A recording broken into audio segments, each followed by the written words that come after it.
Lord of the Oasis. Chapter 221, Saving that reached its bottom again.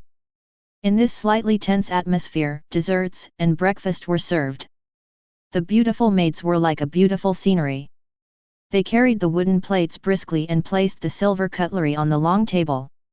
Each of set put on a silk scarf to wipe their mouths and a glass of water that was added with flowers for rinsing their mouths. The extravagance of the kingdom of Swadia was fully reflected.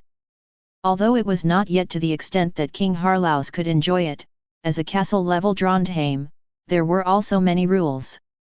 As for these young girls that came from wealthy families, even though they became maids, they would still be top-notch. Naturally, they would maintain their former elegant style. This was what Kant mattered because he was the supreme lord, the king who commanded everything in the estate. Naturally, he should have such complicated and extravagant rules. The dishes were very sumptuous and were sprinkled with a little spice, as it was a grand dinner of the lord and the gentleman. The first dish was boiled antelope meat. The second dish was fried fresh wild vegetables with egg liquid. The main dish was a fried pike. Finally, it was served with minced meat and wheat grains that were boiled into porridge. In addition, there was a small cup of malt wine to cheer them up, as well as a few dried date palm. I wish everyone good health. Kant raised the small cup of malt wine and looked at the two sides of the long table where the atmosphere was awkward and no longer happy as before. He smiled and said, "After come over here, I hope that everyone can strive for the same goal.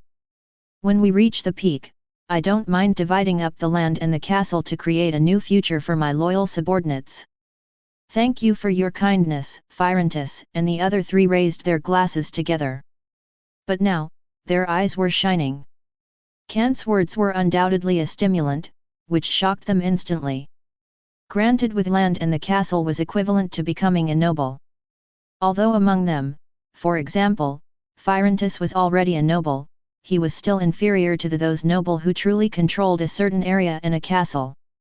That was what a true noble should be. They couldn't help but be excited. While they were eating, a charming personal maid walked over and gracefully laid down beside Kant's ear, and a faint virgin fragrance came from her. The voice whispered in Kant's ear, "Lord Kant, Mr. Borg and his old butler have woken up in the room. Would you like to invite them to come down and have breakfast together?" "No, bring them breakfast." Kant directly denied it. After pondering for a moment, he raised his head and ordered his maid, "Bring them 3 meals a day. Ask the servant to invite them to rest in the room. If there are no accidents, it's best not to leave the corridor." "Yes, I understand," the maid smiled and left. The faint fragrance disappeared into the distance. Kant's heart palpitated slightly. His 16-year-old body had indeed reached the stage of puberty. Taking a sip from his wine glass, Kant regained his composure. Across the long table, Apprentices guessed the reason for the maid's arrival and said, "Is it that guy called Borg?" "That's right," Kant nodded. "Please be careful," Apprentices suggested. "Lord Kant, he can't gain our trust yet. It's best to limit his range of activities. We can't let him find out the ins and outs of our castle. If he runs around, send someone to kill him," Rolf said fiercely. "A spy is a rat." However, this sentence made Bunduk glance at him with dissatisfaction. But Rolf's words made sense. "I have already restricted his range of activities and placed him under house arrest in his room." Kant nodded. "I will meet him in the afternoon and ask him to leave with you." After a pause, Kant looked at Bunduk and Rolf. He said solemnly, "Be careful to the post I have appointed. At the moment, we cannot afford to be so extravagant that we fail. If anything goes wrong, we will fall into an abyss of misery." "Yes, I will do my best." Bunduk and Rolf immediately stood up, put down the knives and forks in their hands, and bowed solemnly.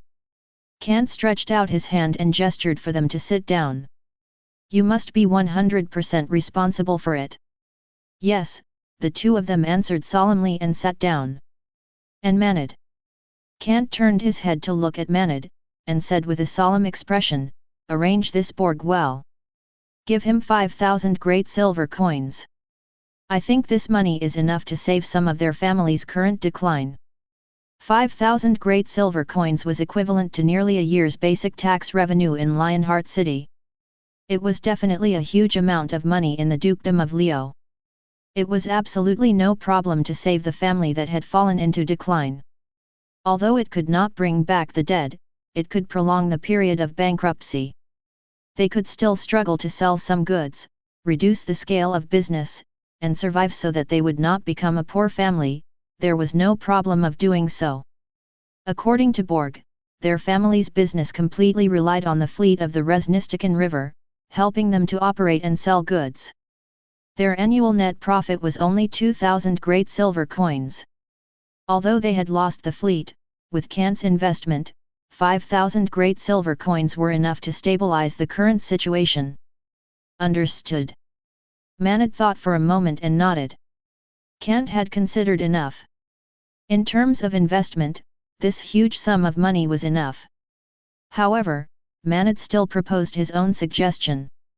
Lord Kant, we should perhaps send people to follow this Borg. If he gets our investment and absconds, we will still be at a disadvantage. There's no need. Kant narrowed his eyes slightly. He will not do that if he controls a new trade that is comparable to the table salt trade. Manad had just returned from the Stone Pass. He did not know that Kant had already planned to hand over the sugar trade to Borg. He could not help but wonder, if we lose the rights of supervision, it is equivalent to raising an enemy. After all, although our cooperation of interests is firm, it is also too fragile. Once he controls the interests, he might unwilling to become our puppet. He must become our puppet. Kant opened his mouth and said with a smile, it is not easy to make sugar cubes with honey on a large scale. After a pause, Kant said in a deep voice, moreover, the core of the sugar workshop, those date palm, only exists in the Oasis lookout throughout this world. I see, Manad widened his eyes slightly. With his business mind, he instantly understood. This was the advantage of a monopoly. Just like table salt, it was once monopolized by the dwarves for a very high profit. Now Kant not only had the salt mines in the desert, but also the date palm tree, which was not available in this world. It was equivalent to monopolizing the raw materials used to make this extremely sweet candy, and the profit would not be low. As long as Borg came into contact with this trade, he would definitely not be able to leave. There was no date palm tree in this world.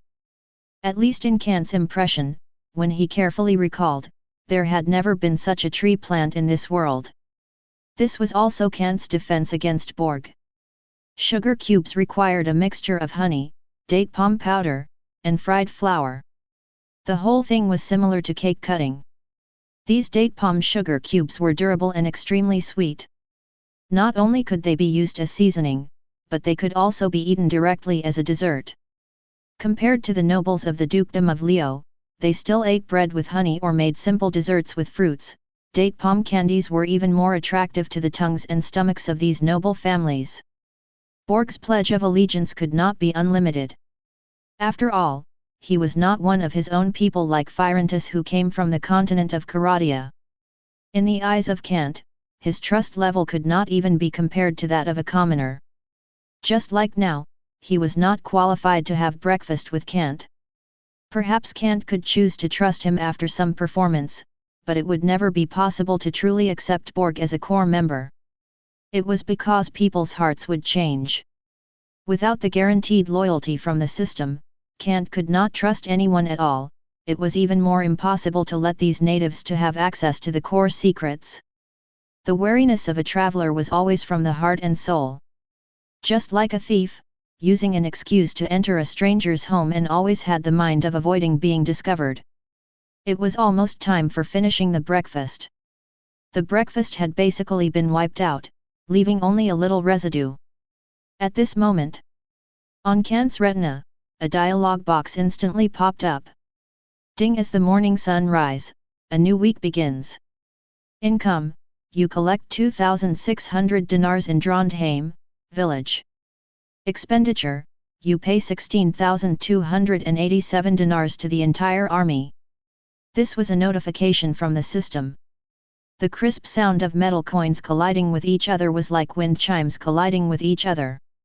In the end, Kant's savings balance was only less than 3,000 dinars. After all the castle-level construction, his savings were finally in trouble again after this military expenditure. This point, let alone next week's military expenditure, even purchasing some items from the Rivaden caravan was not enough at all. If there was no dinar replenishment afterward, Kant would probably be bankrupt now. Just wait for Jocelyn to arrive. Kant sighed lightly. He was already prepared to see the bottom of the dinar. Fortunately, he could still sell some of the inventory in the warehouse. For example, various honey and date palm products, sugar cubes. It was said that this kind of material was not cheap even in Karadia. It could be said to be goods on par with salt. In addition, there were other miscellaneous items.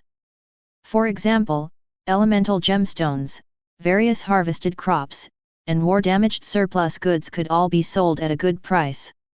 If it did not work out, Kant also planned to sell the sun disk to Jocelyn. After all, it was made of gold and was within the scope of the system's purchase. The door of the council hall was opened.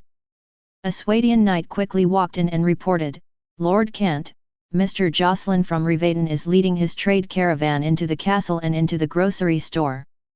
Coming, Kant smiled and waved his hand. "Go and invite Mr. Jocelyn in." "Yes." The knight turned around and moved. Kant instructed both Bunduk and Rolf at the same time, "Go and prepare. Attend the farewell banquet at noon, and each of you will go to your own appointed defense area. Don't let down my trust and expectations of you." "We will do our best," Bunduk and Rolf nodded. "Lord, I will continue to patrol the city wall." Seeing that he had nothing else to do, Firentus said goodbye and prepared to leave. "Okay," Kant nodded.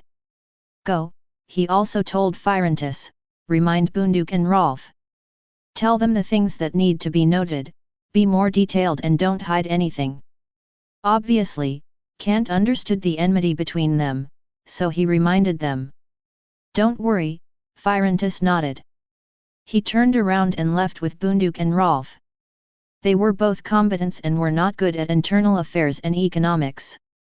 Instead, they felt that the conversation between Manat and the leaders of the trade caravan was a little boring. It was better to take this opportunity to make a detailed introduction of the current situation, so that these two new companions would understand what they should and shouldn't do. Of course, the last sentence was Firentus's idea of Rolf. Chapter 222, Loan from the Trade Caravan. After receiving the summons, Jocelyn arranged the trade caravan and quickly walked into the council hall. At the same time, his eyes were filled with amazement as he bowed to Kant. "It's a pleasure to meet you, Lord Kant.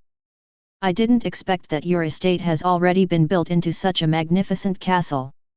I'm really proud of your achievements. It will be better in the future, Jocelyn," Kant smiled to express his welcome. "I'm also very happy to see you come. You should know that I'm very short of dinar at the moment." "That's a little straightforward, Lord Kant," Jocelyn shrugged awkwardly. "Ha ha ha." Kant laughed a little self-deprecatingly. "I'll sell everything that can be sold in my castle warehouse now. Otherwise, I won't have any military expenses for the next month." "Is it that serious?" Jocelyn was slightly stunned.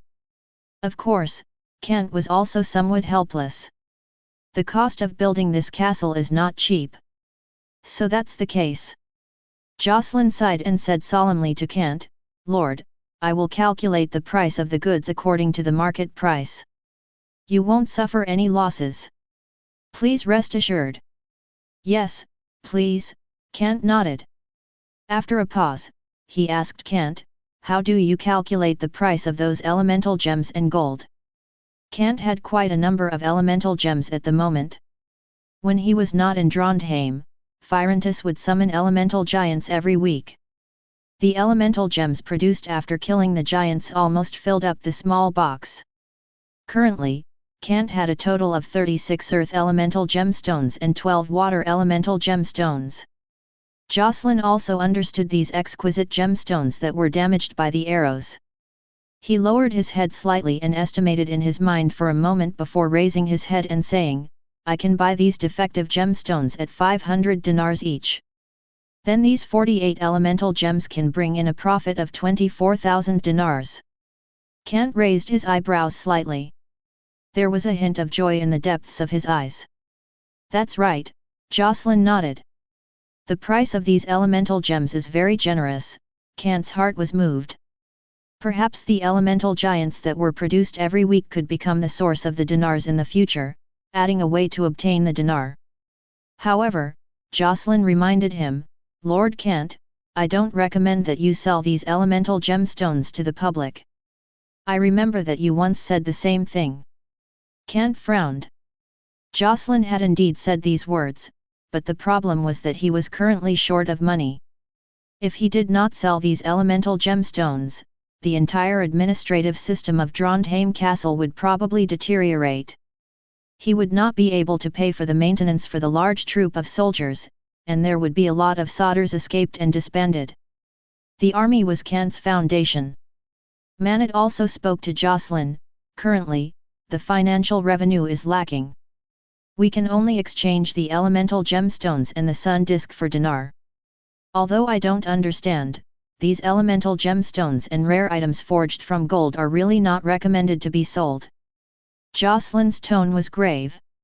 After hesitating for a moment, he suggested to Kant, "Perhaps some scholar can analyze the power of these elemental gemstones. If it's a legendary mage, he might be able to use the power of these elemental gemstones. It won't be to the extent that they would only be used as decorations on the continent of Karadia. Their effects would be much greater. A mage can use the power of these elemental gemstones." Kant's pupil shrank. This was really an unexpected news. However, when he thought of his current lack of money, he smiled bitterly and said, "I can't help it. I'm very short of money right now. Without dinar, I can't maintain the army. If you're short of money, Lord Kant, perhaps I have a way." After pondering for a moment, Jocelyn opened his mouth. "What way?" Kant asked. "I can lend you a loan." Jocelyn's expression was solemn and serious. He said to Kant, "I can provide a loan service between 10,000 dinars and 100,000 dinars. The repayment period is 1 month. Of course, on top of the principal of the loan, I will charge an additional 20% interest." 20% interest, Kant raised his eyebrows slightly. "This interest is quite high. Please understand me." Jocelyn lowered his head apologetically, but his expression was still solemn as he said, "This is the current capital of the trade caravan. Although Rivaden forbids external loans during a daily business journey, for you, Lord Kant, I want to help you tide over this predicament temporarily. There is no problem for that. I'm guess even King Yarajek would agree." "Oh, is that so?" Kant's face was calm, but his eyes flickered. What Jocelyn said moved him. Although it was 20% interest, a 1-month repayment deadline was completely achievable for Kant. However, Kant still turned to look at Manad, who was beside him. He gave a curious look this business elite. "Manad, what do you think of Mr. Jocelyn's suggestion?" "Yes," Manad nodded solemnly. "That's good." Since Manad had expressed his agreement, Kant did not have any concerns. However, in order to ensure that his side's interests were maximized, Kant asked Manad, "Based on the current situation, how much dinar do you think we should borrow?" "If it's possible, at most," Main said, 100,000 dinars. 100,000 dinars. Kant frowned slightly and nodded, "Then 100,000 dinars. I will transfer these loans to your account properly." Jocelyn nodded and surprisingly said a somewhat modern term, "just like a banker." On Kant's retina, the dialog box then popped up. Ding system prompt. You will be loaning 100,000 dinars from the Kingdom of Viagirs for a period of 1 month. In addition to the principal repayment upon deadline, there will be a 20% interest of 20,000 dinars. Yes/no? This was the dialog box that popped up from the system. It could be seen that this loan had been recognized by the system. Kant, on the other hand, was slightly stunned. He suddenly thought of a mod that had once been popular in the original version, the bank patch. It was just like the current situation.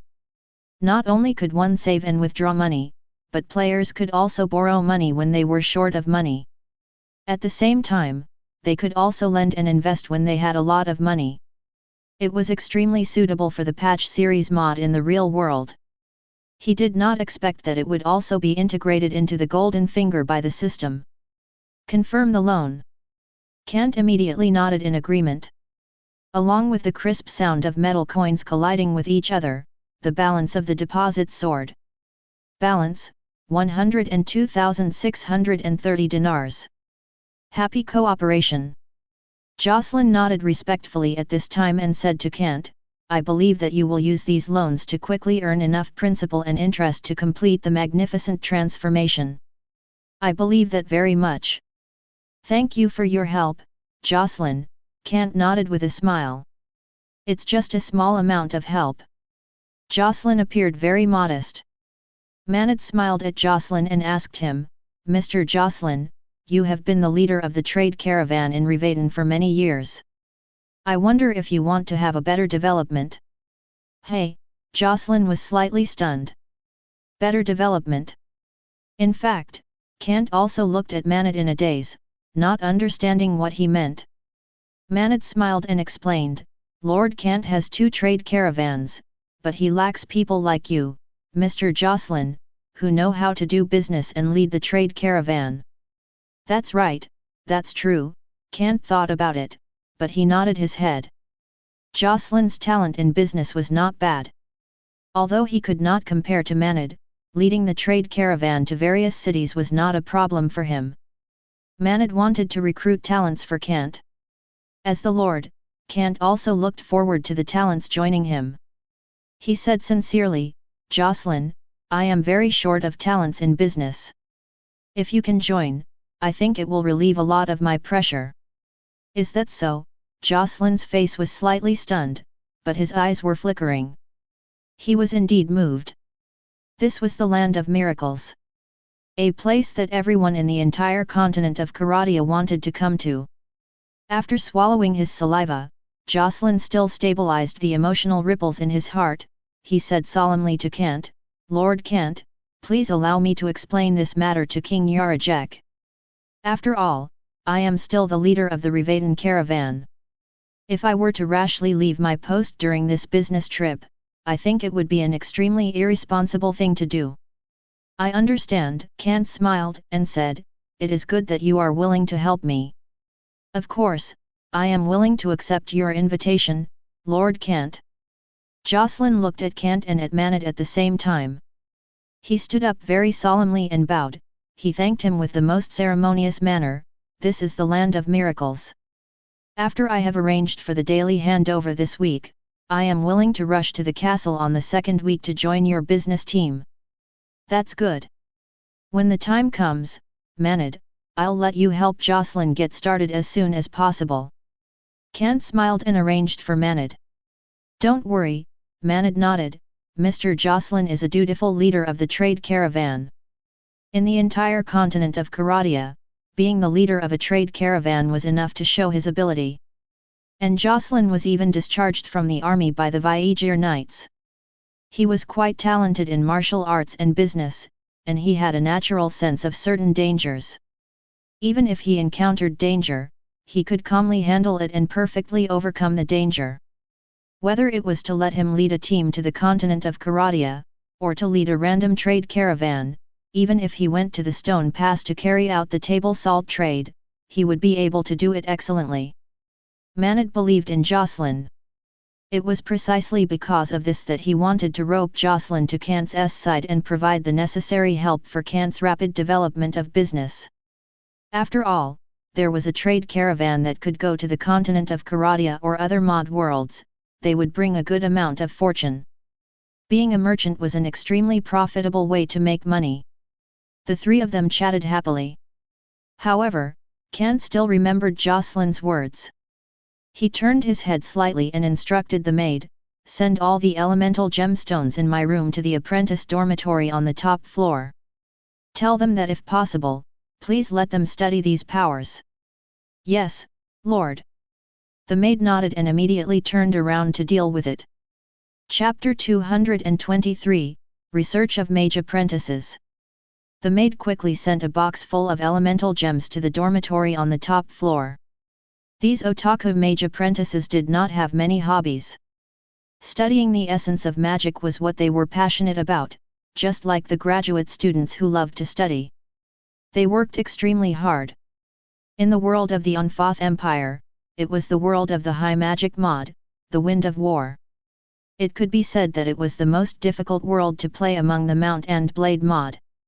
All kinds of spells, divine spell, innate skills, as well as all kinds of races and special monsters were constantly emerging. Just by relying on these apprentices who had only mastered the basic principle of spells, they were equivalent to low-level cannon fodder in that world. It was no wonder that they worked so hard, almost as if they were ascetics. If they did not work hard, it was equivalent to suicide. The Unfoth Empire was especially heavy on military force. Even if they were mage apprentices, before they had received systematic training, they could not leave their masters. At that time, they were still called mage students. Only after they had learned all the conventional spell knowledge could they be called mage apprentices. Therefore, they could assist their instructors in conducting spell experiments. Otherwise, if they knew nothing about spells and was vague about the concepts and theories of spells, those mages or great mages who acted as mentors would probably fly into a rage and kick out all these mage apprentices who could not achieve anything and could not do anything. Only the students who could be trusted could participate. Although mage apprentices had the title of apprentices, they had already finished their studies. They had the ability to protect themselves even on the battlefield. Now, Kant had let these mage apprentices to study and analyze the elemental gems. It was obviously the right choice. They also urgently needed examples to analyze and study the magic rules of this world. There were already 7 mage apprentices in the mage dormitory. When they saw these elemental gems, their eyes immediately lit up. There were all sorts of experimental equipment reserved in the dormitory. They were all the standard equipment of the Unfoth Empire. The mage apprentices could directly carry out spell experiments, allowing them to immediately enter into diligent research. They could be said to be familiar with magic research and self-experimentation. As magic power stimulated the elemental gems. In the mage dormitory, light yellow and light blue light flashed from time to time within the glass-inlaid windows. It was extremely strange and mysterious. At the same time, it was accompanied by faint spatial fluctuations, causing the 20 Viegir marksmen stationed on the top floor next to them to look over, their eyes filled with fear. Abilities that were beyond their knowledge were all mysterious and extraordinary powers. However, it was on the first floor of the council hall. As time passed, the sun had already risen into the sky, and it was right in the middle. 11:30 a.m. The banquet in the council hall began. Not only Apprentices and the others were invited, but the leader of the trade caravan, Jocelyn, and the other 2 leaders of the trade caravan who belonged to Kent, as well as the 10 Swadian knights who had fought valiantly in the past battles and had made meritorious contributions, and 10 Mamluks, who attended as invited gentlemen.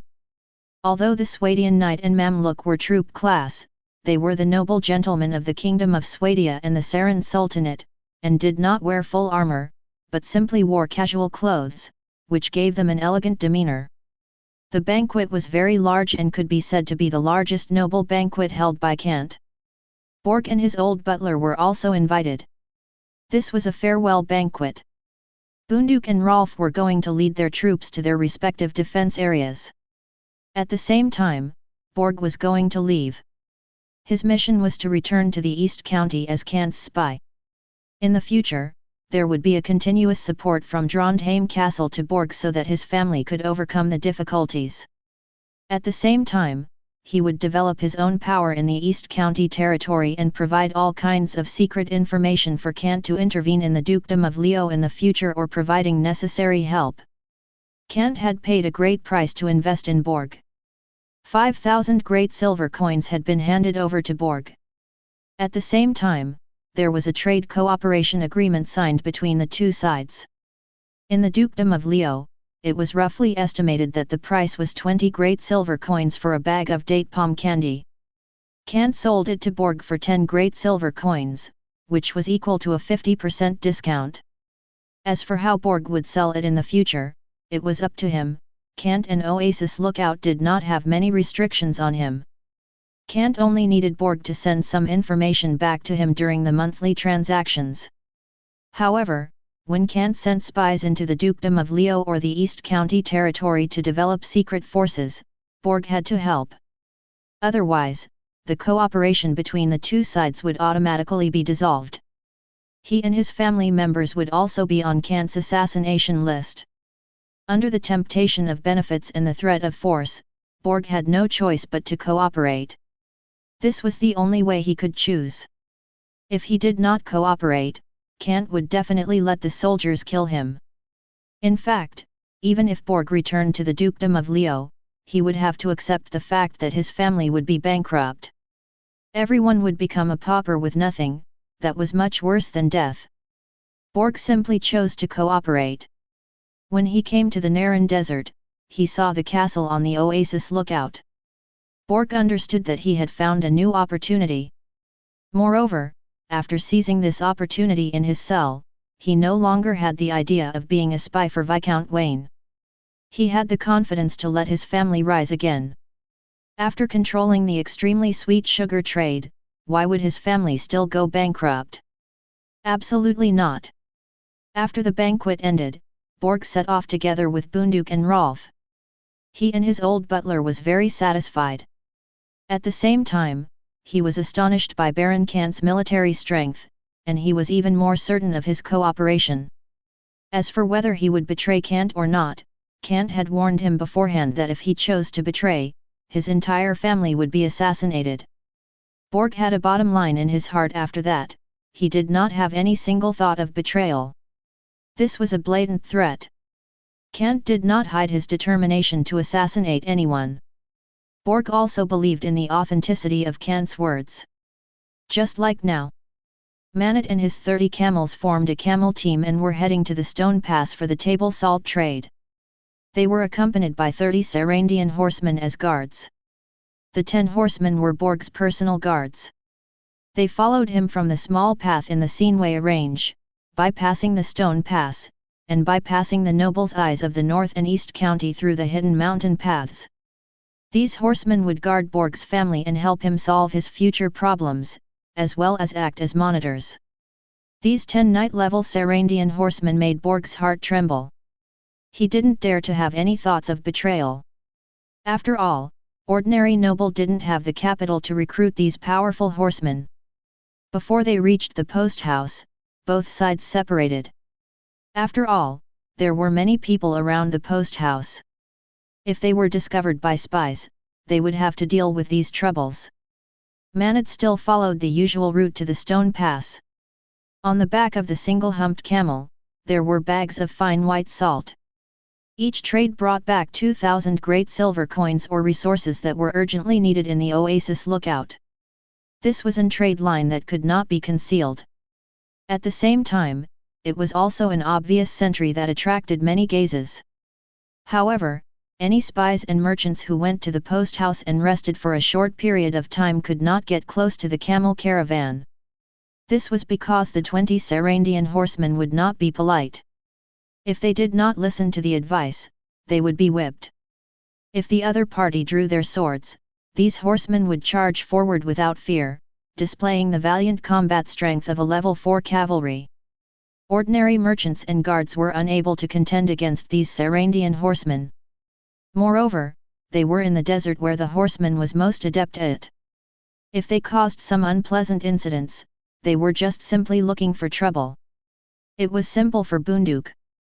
10 Mamluks would escort him to Aran village at the periphery of the Seenway range. When they arrived, James would assist them with administrative matters. In fact, Rolf's burden was heavier. In order to complete the patrol mission arranged by Kant and prevent large numbers of enemies from infiltrating, Rolf brought out a total of 140 original and newly recruited desert bandits in the castle. After heading to the post house, they contacted the 40 original desert bandits who stationed over there.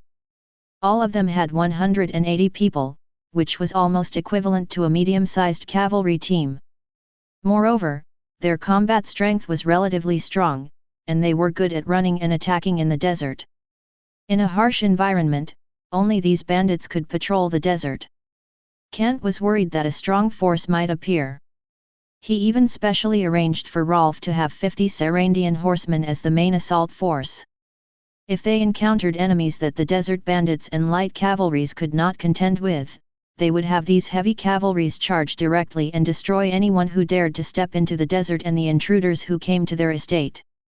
After all, the noble families of the Dukedom of Leo would definitely not just send some spies. If they knew that spies could not even get close to the Oasis lookout, it was likely that various bandit forces would appear in the Naran desert. These vicious dogs that were secretly raised by them would come in handy at this time. Kant had a deep understanding of this. Although the desert bandits were all bandits, their equipment was still poor, and their numbers were also low. If they were to engage in a battle with the dark forces from the Dukedom of Leo, the outcome would not be one-sided. There would definitely be casualties, or worst, they might even encounter enemies that they could not deal with. If they encountered some shameless noble who directly sent army troops to disguise themselves into bandits, that would be even more tricky to handle. Therefore, these 50 Sarandian horsemen were very timely in providing support. When everything was arranged properly. At dusk, the maids and peasant women had already cleaned up the council hall. There weren't many traces of the banquet. A maid knocked on Kant's door and reported, "My lord, the mages in the dormitory have discovered a few secrets about elemental gems and spells, and they hope that you can go over and inspect their research results." "Okay," Kant nodded. "I understand." It was only the afternoon. He was about to rest, but he did not expect the progress of the research to be so fast. Originally, Kant thought that these mage apprentices would need at least a few weeks to research and analyze the elemental gemstones. Now, they did it in less than 12 hours, the results were out of his expectations. After putting on his clothes, the sleepiness from the lunch break also disappeared. Kant planned to go and take a look. Chapter 224, The Magic Experiment That Went Wrong. In the apprentice dormitory, the number of mage apprentices had also increased from 5 to 7. These were the results of last week's and this week's recruitment. Kant pushed the door open and entered the dormitory. This seemed to be a self-enclosed space. 7 mage apprentices were gathered around at the table in the middle. On the table were a few elemental gemstones that were still emitting a faint light. Seeing Kant enter, he hurriedly bowed and greeted, "My lord." Kant nodded. "Well done. You flatter use. We are only carrying out the experiment according to the knowledge we had learnt." The leading mage apprentice slightly bent his back, at the same time, he pointed at the elemental gemstones on the round table and introduced, "We found that these gemstones contain rich earth elements and water elements. Then, according to the conventional experiment method, using magic to form a pulse, we successfully stimulated the elemental power within these elemental gemstones." "Well, this is really amazing," Kant nodded. His eyes swept over the elemental gemstones that were still emitting a faint light. He narrowed his eyes slightly, and this made him think. He thought of the various faint lights that appeared in the eye sockets of the elemental giants.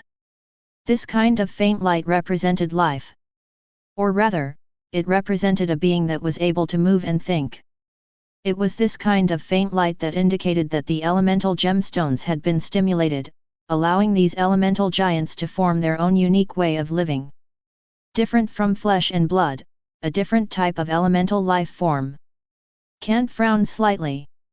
Kant asked the 7 mage apprentices, are there any other developments regarding the elemental gemstones that have been activated so far? He paused, his tone was grave as he said, what I mean is, other than the faint light that can be emitted so far, can these elemental gemstones bring us any beneficial effects? Just by emitting a faint light and activating the elements was not what Kant wanted to see. He wanted to see the real results of the research. Yes. The leading mage apprentice nodded, he reported affirmatively, according to our research findings, it may be possible to use magic power to stimulate the elemental power contained in the elemental gemstones, thus forming effective energy and stimulating some magic items that require energy. Of course, this still requires further calculation. After all, we do not have any magic items for us to carry out experiments. This is a problem that has troubled our research progress. Magic items, Kant pondered for a moment. I can provide them. That's great, the apprentice immediately nodded in surprise. If there are magic items, we can directly carry out the next step of the experiment. Yes, Kant nodded and instructed the mages beside him. Go and tell the marksman outside the door to take down the golden disc on the top of the large bell tower and send it here for the magic experiment. Yes, the mage apprentice immediately nodded and walked out to make arrangements. Soon, the golden disc was taken down and transported into the dormitory. The two Viegir marksmen carried it together and carefully placed it on the round table in the middle. The golden disc shone with a golden halo along with the light. Within the sacred sun pattern, mysterious energy was still flowing within it. With the golden light visible to the naked eye, it flickered within the dense and mysterious sacred patterns, reflecting some source of power. The power of the once golden holy city still existed even after thousands of years.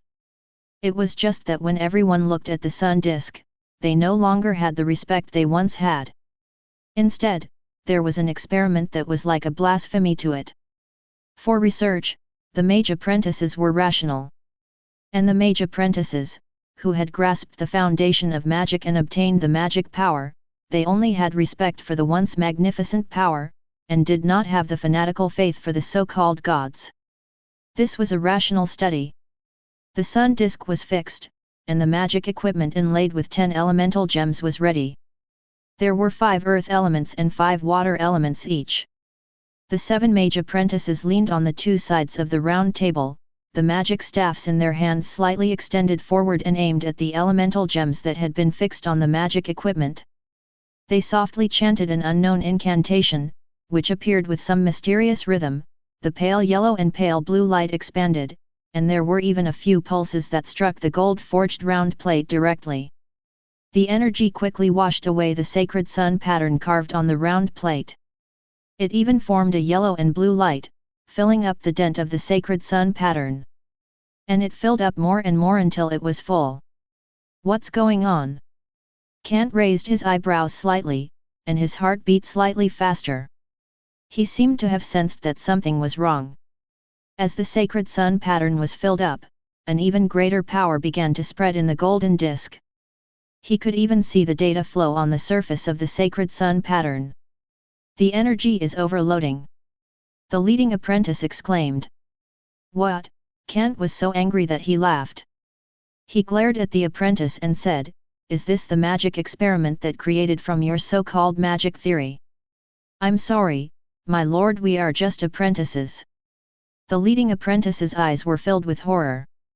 However, he still said to Kant, My lord, we overestimated our ability. The energy produced now has completely communicated with this magic item, but we don't understand the reason. But in order to ensure your safety, please leave the dormitory quickly. Perhaps this place is no longer safe. Damn it, Kant clenched his fists, his eyes filled with anger. Although these 7 mage apprentices had caused a big mess, they were still his troop class. He was the one who had confirmed the beginning of this experiment, so he also had his own responsibility. He could not help but remind them, you all pay attention to your safety. We will do our best to make up for. That mage apprentice gritted his teeth and held on. However, before he could finish his words, the data flow on the sun disk instantly scattered into small cracks. A golden light shot out instantly, carrying yellow and blue light, flying out of the window and disappeared. At the same time, a sound that sounded like metal trembling also appeared on the sun disk. Hum! There was continuous buzzing in their ears. The metallic tremor reverberated throughout the student dormitory. The people around the round table, including Kent, felt as if their heads had sunk into the sound waves. They suddenly started to feel dizzy. At the same time, a nauseating feeling appeared in their throats because of this dizziness. It made them want to retch during their dizziness. Fortunately, this sudden metallic noise disappeared very quickly. However, it was followed by the sound of crashing to the ground. 7 mage apprentices fell to the ground on their knees because they did not have strong bodies. The food that they had for lunch was thrown all over the ground.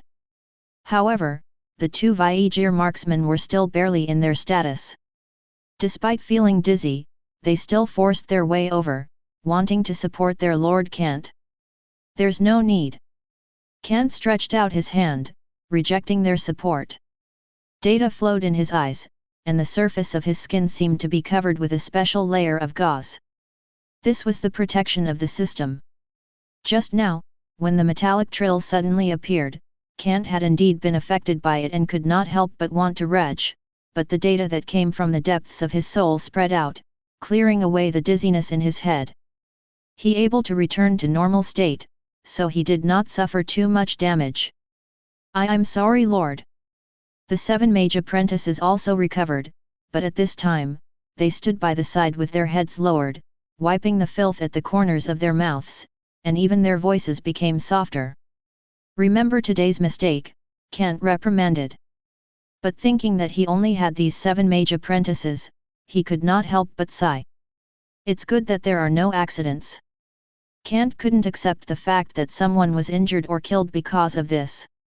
He didn't die on the battlefield. Instead, he died in the accident of this magic experiment. It was really depressing. Even Kant himself felt somewhat helpless. Except for when he personally led a team to fight against the enemy and experienced such a critical moment when he came to the Oasis lookout. Ever since the construction of the Trondheim fortress, he had never been this close to death, which made his heart beat faster. Even the expedition army of the Kingdom of Greymane did not make Kant excited. But he also did not intend to punish these mage apprentices. There was nothing he could do. In the future, he would have to rely on these mage apprentices to conduct research and analysis on his extraordinary power. He could not order them to have their heads killed just because of this accident. Kant could not do that. Looking at the regretful expressions of the 7 mage apprentices, Kant also understood that they had probably remembered this lesson. Clean up the room. However, Kant did not say anything more. He casually reminded them and left with the 2 Vaegir marksmen. At this time, it was the right thing to let them reflect on themselves. Although there was no punishment, it did not mean that Kant was not angry. This indeed put his life in danger. He did not want to stay in this filthy and rotten dormitory either. However, just as he walked out of the dormitory, a Vaegir marksman quickly walked over. With a surprised look on his face, he pointed to the north and shouted at Kant, "My lord, look, north, is that a dark cloud?" "What dark cloud?" Kant turned his head, but his eyes instantly widened. Just at the horizon in the north, a dark cloud-like weather phenomena was surging towards them. It blotted out the sky and covered the sun. It was really like a storm cloud in the sea. Kant's eyes widened, and a thought flashed through his mind. At the same time, as the dark shadow that blotted out the sky pounced towards them, he turned his head and shouted, "It's a sandstorm." The strong wind whistled past and blew Kant's hair. The linen clothes on his body were fluttering. "Sound the alarm!" Kant opened his mouth and a large amount of sand entered his mouth. The strong smell of earth made him cough, but he still covered his face. He ordered angrily, "Everyone, immediately take care of the livestock, then enter the house and the arrow tower to avoid the sandstorm, block the doors and windows, and wait for the bell to sound when it's over. You are not allowed to leave the room until it's over. Yes, Viegir marksman obeyed and quickly moved. In a short moment, the strong wind whistled, bringing countless dust and sand particles with it. The originally clean and refreshing air was now so grey that it could not be seen clearly. The most terrifying weather in the desert, the sandstorm was about to arrive. Chapter 225, The Sandstorm That Swept Across the Land. Dong dong dong dong. The bronze bell was rung, sounding like an emergency bell right before a war. The peasants who were originally in the agricultural area and the livestock area had already started running towards the castle. However, they did not forget to bring their livestock in to avoid the terrifying sandstorm. Although they did not have the strength, they were not fools. To be able to survive the chaotic situation on the continent of Caradia showed that they were smart. With such a strange weather, many people were prepared before the strong wind blew. They pulled their camels and sand grouse, as well as the military horses into the stables, and then moved towards the inner city wall. When the strong wind at the beginning of the sandstorm blew over, they almost done with the preparation. These peasant farmers had time to fix the water diversion channel made of date palm tree trunks on the roof. At the same time, they cut off the water flow in the water tower to prevent the water diversion channel from being blown away by the strong wind. As for the wheat and flax that had just sprouted in the farmland, there was no way to move them. There were the palm leaves with small fruits on the date palm tree. They were also swayed wantonly by the sandstorm, as if they were going to be torn off from the tree trunk. The power of the sandstorm was like a tsunami along the coast or a landslide in the mountains. If it was not handled properly, it would cause huge losses. However, the losses that Kant had caused were already huge enough. After this sandstorm was over, most of his agricultural area would be destroyed, and he would have to start all over again. Damn it! Kant gritted his teeth and swept his gaze in the direction of the agricultural area, but the raging sandstorm blocked his vision. Dust and gravel were everywhere, filling up the sky. The whistling gale even began to sweep up larger grains of gravel, causing slight pain when it hit people's skin. This was a signal that the real sandstorm was approaching. The distance was very close. Lord Kant, quickly enter the council hall to hide from the sandstorm. After Phyrontis arranged the defense of the troops on the city wall, he had already arrived at the top floor of the council hall. Looking at the grey sky in the distance, Phyrontis looked anxious and said to Kant solemnly, "I once heard that there would be a terrifying sandstorm in the Saran desert, but I didn't expect that there would be one in the Naran desert as well." "It should be said that there would be sandstorms in any desert," Kant added. However, he still followed Phyrontis and quickly walked into the council hall, temporarily using the heavy stone castle to avoid the sandstorm.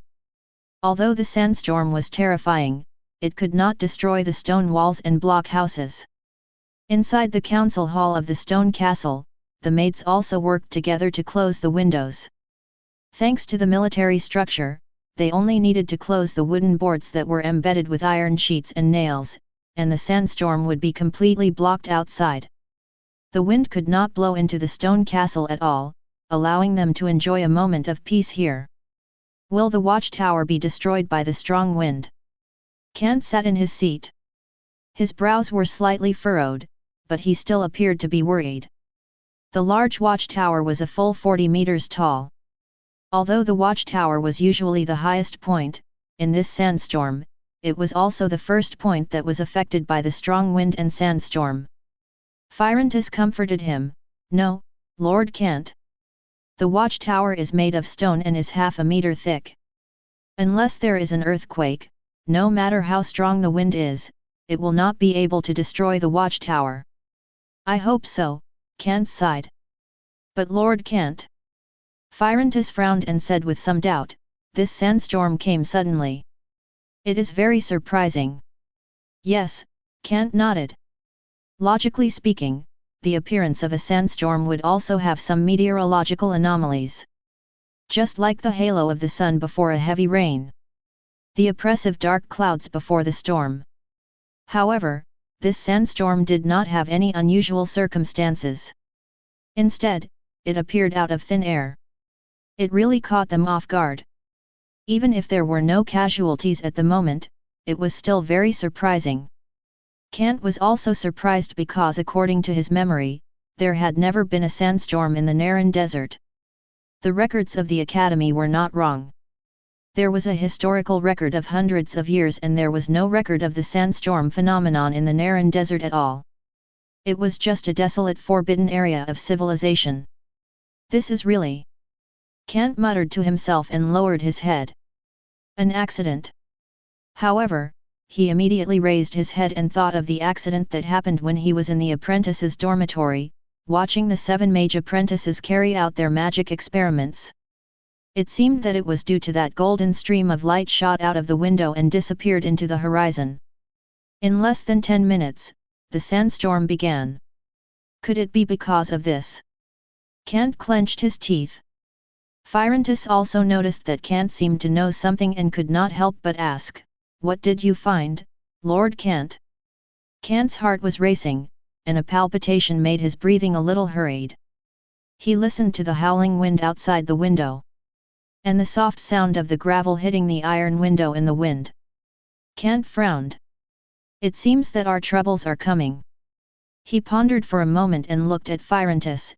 After the sandstorm has stopped, immediately reorganize all the troops of the combat sequence. The entire castle will maintain a high alert status. If you see anything abnormal, report to me immediately. Understood. Apprentices nodded immediately, but his eyes were still filled with confusion. Specially to guard the depths of the desert.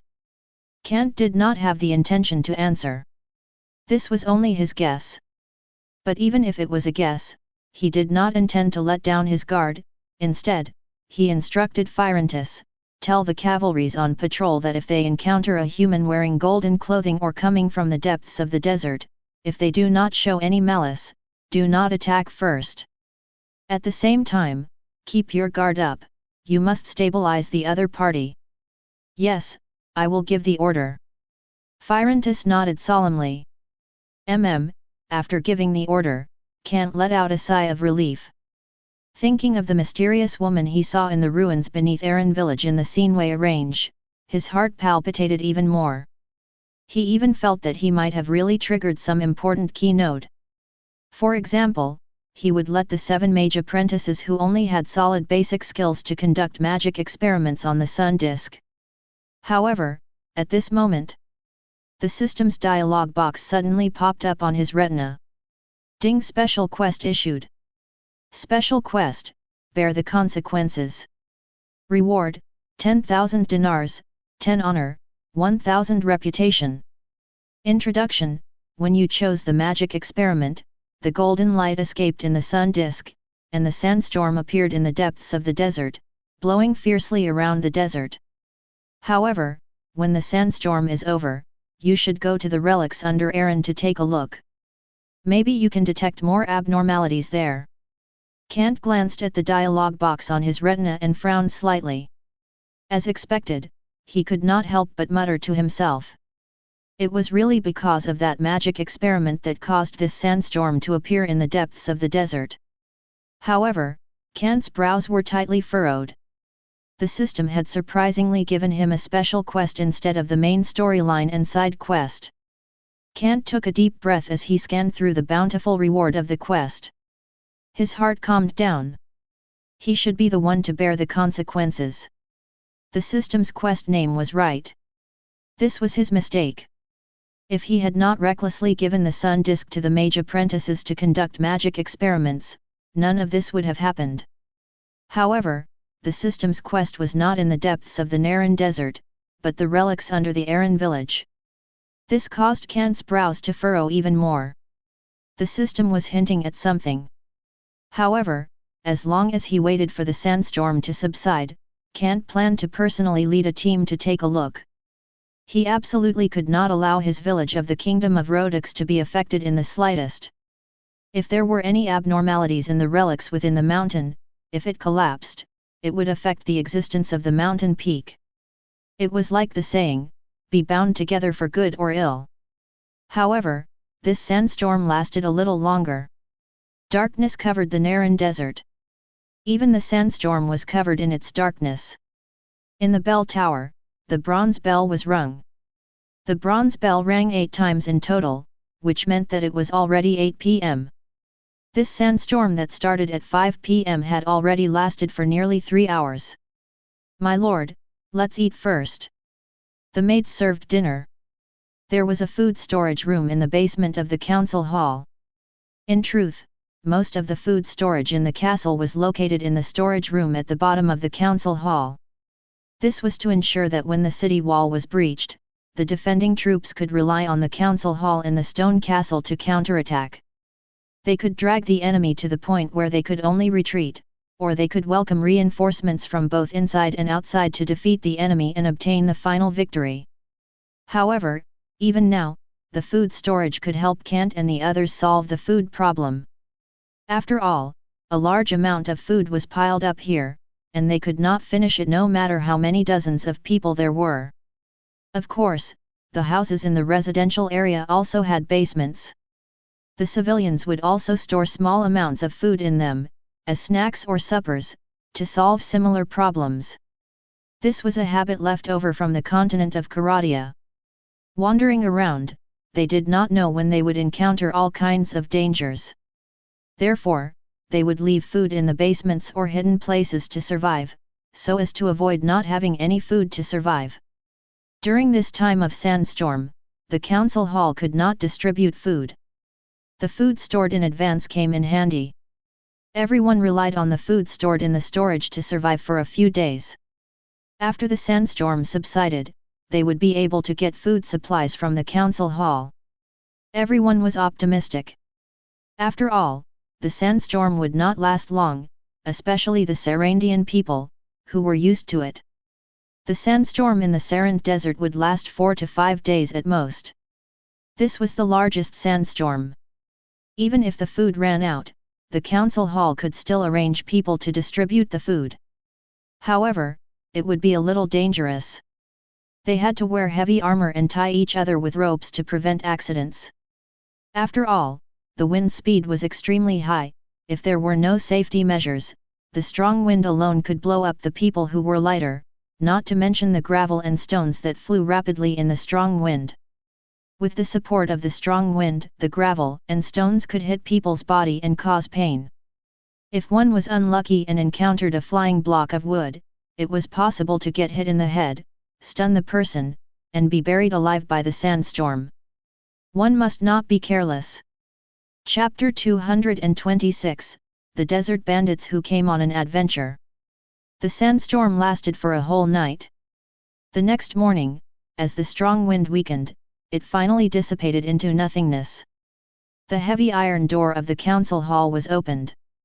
Kant was the first to step out. The fine sand that was blown by the wind had already accumulated several centimeters in thickness and turned into a soft layer of sand when he stepped on it. The entire Trondheim castle was now covered in yellow sand. There was sand everywhere. And there were sand layers everywhere. On the streets, on the roofs of the houses, on the city walls, and on the arrow towers, it was full of sand. Earthy yellow sand. Sensing the disappearance of the sandstorm, the civilians in the residential area also removed the doors and windows that blocked the sandstorm. They all stuck their heads out and greeted each other in a low voice. At the same time, they looked at the unfamiliar and familiar yellow sand world around them. Looking at the area that had almost been eroded by the yellow sand, they looked at each other in dismay. Coming from the kingdom of Swadia and the plains, they had never seen such a terrifying sandstorm. Even the color of the entire castle had changed, becoming much deeper and heavier. Because of the yellow sand blown by the sandstorm, the entire castle was covered in a layer of yellow gauze. The 3-story high military camp was like an apartment. The doors were pushed open. The Mamluk who belonged to the Sarandan people walked out of the room. They swept their eyes over the yellow sand around them and the traces of the sandstorm. Their faces were filled with a strange nostalgic look.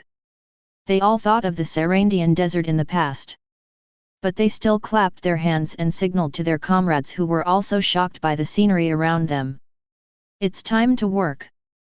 Everyone gather." At the bottom, Fadus's voice had already sounded. He had already walked out from the council hall and stood on the training ground outside the military camp. He ordered loudly, "Continue to remain vigilant and maintain the alert on the city walls. Everyone, adjust your mentality and enter a high alert status." "Yes." In the 3-story high military camp, all the heavy cavalry and archers responded in unison. Then, the footsteps were hurried. They quickly gathered under the command of their respective captain. The archers of Wei Jia who remained in the arrow tower and the tower also reappeared on the top floor of their respective towers. After clearing the remaining yellow sand, they continued to be on guard and sentry duty. Inside the city wall, the civilians also began to sweep the streets and house with their brooms. A large amount of sand was pushed out by carts and fell outside the city wall. The castle-level roads were paved with green bricks, especially the 2 main roads from the council hall to the east gate and the south gate. They were paved with stone bricks that were used to build stone castles and city walls, and they were straight and flat. These roads could provide faster walking on normal days. Moreover, during wartime, they could also provide effective troop movements, making up for the lack of troops when the enemy troops attacked fiercely at the 2 city gates. It was easier to clean up inside the castle. The sandstorm did not cause much damage to the main body and details of the castle. Even the most vulnerable water diversion channel, the main trunk of the wooden channel on the top floor, was not blown down by the sandstorm after being reinforced. But it was different outside the city walls. Standing on the large bell tower, Kant looked at the agricultural area in the north with a heavy expression. The sandstorm brought a large amount of yellow sand. After a night of blowing, almost all the wheat seedlings that had just sprouted were covered under the sandstorm. The tens of acres of farmland could not be seen to be green at all. Even the lush date palm jungle was still straight and upright, but after the destruction of the sandstorm, many long leaves that looked like palm leaves were also covered in fine sand. They did not have the previous appearances of listlessness. It was as if they had seen a miracle of life. More than half of the agricultural area had been destroyed. At the very least, the wheat and flax fields could no longer be recovered. They needed a new round of sowing. When sowing, they also needed to clear the sand layer on the surface of the ground. Even the sand that was piled up in the canal had blocked up the lake. It was in urgent need of a clean-up. As the city gate opened, the civilians took their tools and walked towards the agricultural area. They were concerned with cleaning up their fields so that the flat and fertile land could come back to life. The grouse that had been driven into the house also ran out of the city gate and returned to their chicken coop. However, the grass on the chicken coop had been blown away, leaving only the main structure of the stone and wooden frame. Not only the chicken coop, but even the camel farms and stables in the west had also been blown away by the strong wind. The top layer of grass needed to be covered with new hay to form a sunshade roof. There was no hay for buildings like thatch or straw, so linen was a choice. Kant could import this kind of material at the stone pass. "My lord." Just as Kant was standing on the top of the bell tower, observing his own estate, the archers of Wei Jia behind him pointed to the south and said in surprise, "Are those our desert bandits?" "What?" Kant turned his head to look in surprise. In the south, a few black dots were approaching from the distance, charging quickly. They were about to reach the city gate. They could vaguely see the leather armor and the handsome desert horse. They were indeed desert bandits. "Bring them to me," Kant ordered directly. The archers of Wei Jia immediately received the order and quickly brought the 5 desert bandits to the council hall. Kant was already waiting for them in his seat. However, when he saw the 5 desert bandits, Kant's brows were tightly furrowed. Their bodies were covered in dirt and sand. There was a tired look on their faces, but there was still determination between their brows. They bowed respectfully to Kant. "My lord, we have just arrived and haven't had the time to wash up. I hope you won't take offense." "I won't." Kant waved his hand and asked directly, "Which defense zone are you from?" "Aran village." The captain of the desert bandits opened his mouth and swallowed a mouthful of saliva. His dry lips made him look like a refugee. His entire body was covered in sand and he looked dirty. In fact, he had nothing to do with refugees. It was obvious that they had encountered the sandstorm during their long journey. It was indeed the case. He did not care about his embarrassment. Instead, he reported to Kant, "We found something abnormal in the ruins under the village. The water level of the subterranean river has dropped. An ancient passage has appeared." "What?" Kant instantly stood up. "An ancient passage?" "Yes." Desert Bandits nodded. He continued to report, "This passage extends along the subterranean river to the west. We don't know where it leads to. Just when we were about to seal it, we were attacked by demonized creatures. There are a lot of demonized creatures in this ancient passage, and they are mainly demonized wolves that we met before." "So that's the case?" Kant frowned and asked in return, "Has Bandake arrived at Aran village?" "Not yet." Desert Bandits answered, "When we came here, we met Mr. Bandake and the escort troops by chance. Based on the time, we estimate that it will take another 2 days to reach Aran village." "Yes." Kant's expression was solemn. He nodded and said, "I understand."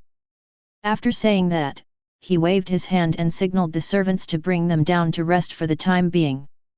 Troubled times. This terrifying sandstorm and the anomaly in the depths of the desert had just appeared.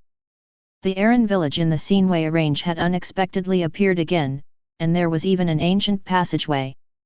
There were a large number of demonized creatures in it, and it really caught him off guard. This series of events had happened too quickly. "But the system also asked me to take a look over there." Kant pondered. Could this be related? In the introduction of the system quest, it was clearly stated that Kant had to go to the underground ruins to explore the mystery before completing the quest. If this ancient passage that happened to appear had nothing to do with the sandstorm and the legendary Lost City, it would be unbelievable. When he arrived at Aran's village, the truth would be revealed. Time was limited. Kant intended to set off immediately. He turned his head to look at the warm morning sunlight outside the window. The temperature had yet to reach the highest point of noon. He immediately ordered in a deep voice, "Inform Fadus that when I leave the castle, he will take full responsibility. If there are any unusual circumstances, we will act according to the measures I told him before." "Yes." The knight who was the messenger immediately turned around and left. However, Kant also called for another knight and arranged for him, "Gather all 188 Swadian man-at-arms and immediately follow me to Aran." "Understood." The knight also immediately went to deliver the order. Kant was cautious in this operation. The 188 heavy cavalry had sufficient numbers, enough force, and enough combat strength. As the strongest heavy cavalry amongst the level 4 cavalry, they were proud enough. Their equipment, armor, weapons, and warhorse were all top-notch. After forming a scale, their charge was like a landslide. Even in the dismount battle, their formation into a long spear formation was comparable to Rhodix's veteran spearmen. As the direct inheritor of the Kingdom of Swadia, the troop class training and combat aspects weren't bad. At the same time, Kant also had his own ideas. If they were to encounter the demonized wolves, these heavy cavalry soldiers would definitely be able to fight and accumulate experience. The fake and inferior demonized wolves were no match for the regular troops. When the massacre appeared, a large amount of experience would spur these heavy cavalry soldiers to level up to level 5 knights. At that time, not only would their combat strength soar, but they would also be able to accumulate another batch of powerful knights for Trondheim Castle. The current administrative center and military center were, after all, the Oasis lookout. Aran's village mainly focused on developing agriculture and handicraft industries. In the normal military aspect, it was only enough to protect itself. The troops packed up their luggage and supplies. Fadus had personally supervised them, and confirmed that the food and water, as well as the tents for the camp, were complete. After everything was ready, Kant did not waste any more words and immediately led the troops to set off. The 188 Swadian man-at-arms rode their horses and stepped on the soft sand, leaving a long trail of footprints. The ancient passage under Aaron's village was still waiting for him. Moreover, the system quest had already pointed out that this might be the key location to make up for the bad consequences. Chapter 227, Self-Recommended Apprentices. Kant rode the horse and led the team to the Scenway range. However, they did not walk too far. The sound of horse hooves came from behind them. When they turned their heads, they saw the 7 mage apprentices. They were all young scholar-type mages, so their riding skills were poor. As the horse galloped, they hung on the saddle unsteadily. They even had to wrap their arms around the horse's neck to stabilize their bodies. They looked very pitiful. "Slow down." Kant pulled the reins slightly and shouted. Then, he turned the horse around and reprimanded the 7 mage apprentices who had caught up. "Why are you following us? Do you know that we're going to the Scenway range? It's more dangerous there. It's not a place you can go."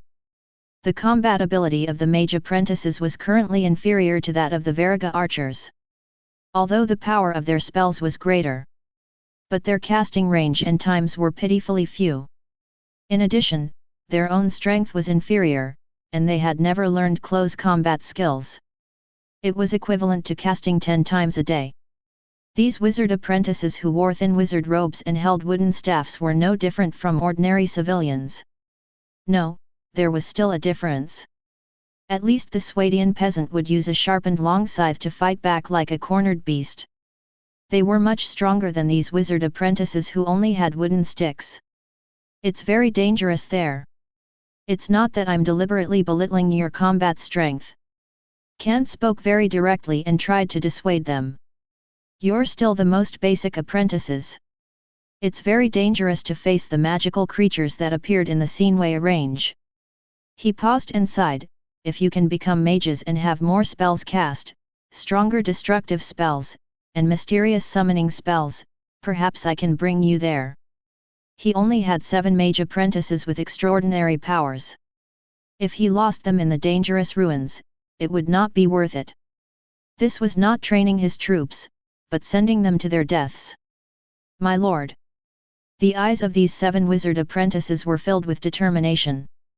They clenched the magic staffs in their hands and said solemnly, "We are not afraid of life and death. Please let us join your team and make up for our mistakes." The leading wizard apprentice also lowered his head in shame and said, "We think that we have to grow up quickly." "Is that so?" Kant frowned. He turned his head and glanced at the 188 Swadian heavy cavalry beside him. He noticed that although the heavy cavalry looked calm, there was still a hint of contempt between their brows as they looked at the 7 apprentice mages. It was obvious that they did not take these apprentice mages who possessed mysterious elemental powers seriously. In the depths of their hearts, they were not willing to let them join their own combat sequence. It was no wonder. The real battlefield would always be a cruel hell, a battlefield of life and death with blood and flesh flying everywhere. Just based on these mage apprentices who looked like they should stay in the castle and the academy, they were really not suitable to fight together with them. After all, when these heavy cavalry charged, no one would stay behind to protect them. "Please allow us to join, my lord." The mage apprentices bowed their heads respectfully, but their tone was very calm. It is the tradition of the Ainfas Empire. There has never been a mage who is afraid of war. Although we are the most basic apprentices, we still have the heart to be fearless of life and death. "Okay." Kant finally nodded, expressing his agreement to the request they made. It was indeed so. Mage apprentices were the same as other troop class. Without experiencing war, it was really difficult for them to level up to become mages. Just by looking at the 45-year-old wizards, one could tell that the research on magic was not inferior to the research on mathematics and physics on Earth. As for the more powerful great wizards, their hair and beard had long turned white. There were people around 60 to 70 years old. If these wizard apprentices were to carefully study and explore, it would be too slow for them to level up. Kant could not afford to wait for these decades of hard training. He took a deep breath, he turned his head and solemnly reminded these apprentices, "We will be safe on the way, but when we reach Aran village in the Sinway range, remember, you must be protected by the close combat troop class. Otherwise, if there are casualties, I will lower my comment on you in the future." Understood. The mage apprentices looked delighted and immediately nodded solemnly. Let's go. Kant did not waste any more time. He turned his horse around and continued to lead the team forward. The sound of horse hooves trampling on the sand was dull. Occasionally, there would be the sound of rolling thunder due to the steadiness. The medium-sized heavy cavalry team was advancing in a group. They were equipped with heavy chain armor, including men and horses. There was also a linen cover on the outside. After the sandstorm, there was a breeze that blew over, lifting up their cloth cover and rolling up a few grains of sand. They looked awe-inspiring. These cavalry were equipped with a triangular flag on the tip of their lance. It was a red-bottomed golden lion. It was also on their shields. This was a symbol of their status. It meant that they all belonged to Kant, and they were a united force. Moreover, to deal with the so-called ancient passage in the ruins, Kant also brought along intimidation and commanding power. The square flag was raised high, and it fluttered in the wind in the hands of the cavalry beside him. The horn was pinned on Kant's waist, and he could blow it at any time. Apart from the Lion Knight Legion medal, Kant had already brought out all the war items from his family.